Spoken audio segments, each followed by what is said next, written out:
नमस्कार दिदीहरू। नमस्कार। आज हामी उत्पला क्याफेमा चाहिँ हामीले यमरी पुणेको लागि स्पेसल भनेर प्री इभेन्ट गर्दैछौँ, यमरी मेकिङ हजुर वर्कसप भनेर। सो हजुर दिदीहरू आज हाम्रो उत्पला क्याफेमा आइदिनु भएको छ हाडी गाउँबाट। के हजुर कस्तो लाग्यो दिदीहरूलाई उत्पला क्याफे, यसो भनिदिनुहोस् न। राम्रै छ नि, क्याफे राम्रै छ। अब यस्तो पुरानो संस्कृतिको कल्चर हामीले निहारले मात्रै गर्ने होइन, हजुरहरूले पनि गर्नुभयो, राम्रो छ, धन्यवाद छ होइन। हजुर हजुर अहिले धेरै नै चलिरहेछ यस्तो। अब यो यमरी भनेको चिज अब वर्षको एकचोटि मनाइन्छ। धान काटेर नयाँ चामलको यमरी बनाएर यो भेज हो। यो हाम्रो यस्तो यमरी बनाउँदाखेरि चाहिँ यो माछा मासु यसो चलाउँदैन। यो हजुर भेजै हजुर बनाउनु पर्छ। यसमा हजुर भेजै बनाउनु पर्छ। यस्तो पुरानो अंशले त यो के अरे बाजे बजेहरूले भनेर राखेको यो बुद्धिस्टकै भगवान्कै यो चैते जस्तै हो। यो हजुर हजुर त्यसमा जोडिन्छ। अनि हजुरहरूलाई के लाग्छ हामीले यो नेवारी कल्चरलाई चाहिँ अब हामी त अहिले उत्पला क्याफे बौद्धमा छौँ नि त होइन। सो हामीले यो किन गरेको होला हजुरहरूको नेवारी कल्चर चाहिँ हामीले बुद्ध हाम्रो यो बौद्धमा चाहिँ किन गर्दैछौँ होला जस्तो लाग्छ हजुरहरूलाई? खै अब सुख शान्तिको लागि पनि यो हो नि।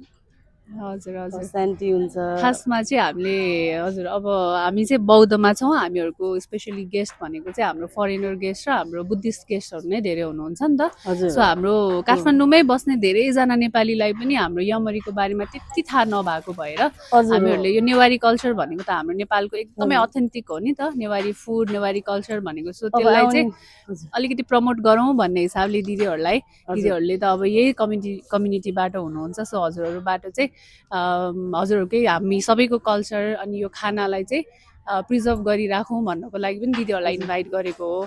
हजुरको अनुभव अझै के छ सेयर गर्नुपर्ने भन्नुहोस्।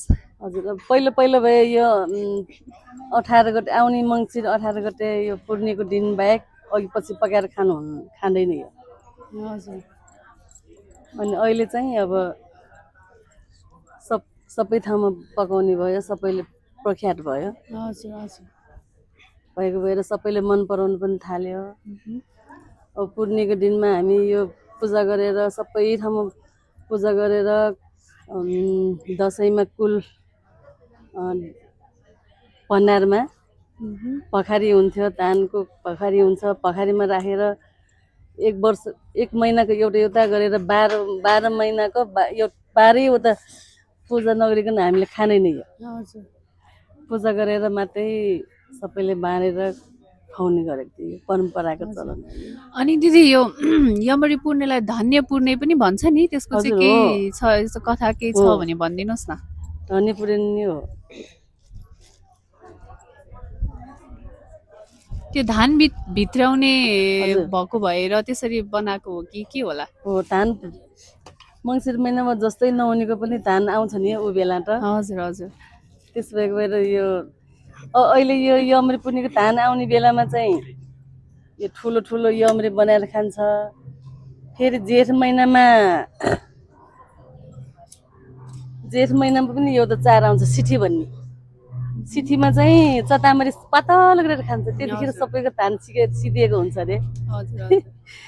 धान आउने बेला ठुल्ठुलो यमरी बनाएर खायो।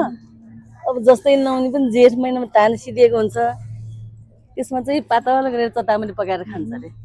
त्यो भनेर राखेको सुनेको थिएँ। खै अब यमरी चाहिँ अब नयाँ धानकै बनाएर खानुपर्ने। हुन्छ, धेरै धेरै धन्यवाद हाम्रो दिदीहरूलाई। हाडी गाउँबाट आज हाम्रो उत्पला क्याफेमा आइदिनु भयो। हाम्रो यो नेवारी कल्चर नेवारी फुड हाम्रो यमरीलाई चाहिँ हाम्रो गेस्टहरू माझमा प्रस्तुत गर्नलाई गरिदिनु भयो, त्यसको लागि धेरै धेरै धन्यवाद। अनि सबैजनाले सधैँ चलोस्, राम्रो होस्। यो पुरानो संस्कृति राखेको भएर हामीलाई पनि खुसी लाग्यो। हजुर हजुर आज हाम्रो ग्रुप चाहिँ उत्पला क्याफेमा आएको थियो। अब हामीलाई चाहिँ यमरीको बारेमा खासै केही थाहा थिएन।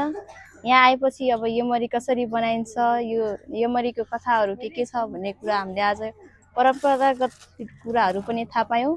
अब यमरीहरू बनाउँदाखेरि पानीहरू तातो हालेर नर्मल पानी भन्दा नि तातो पानीहरू युज गरेर पकाइँदो रहेछ।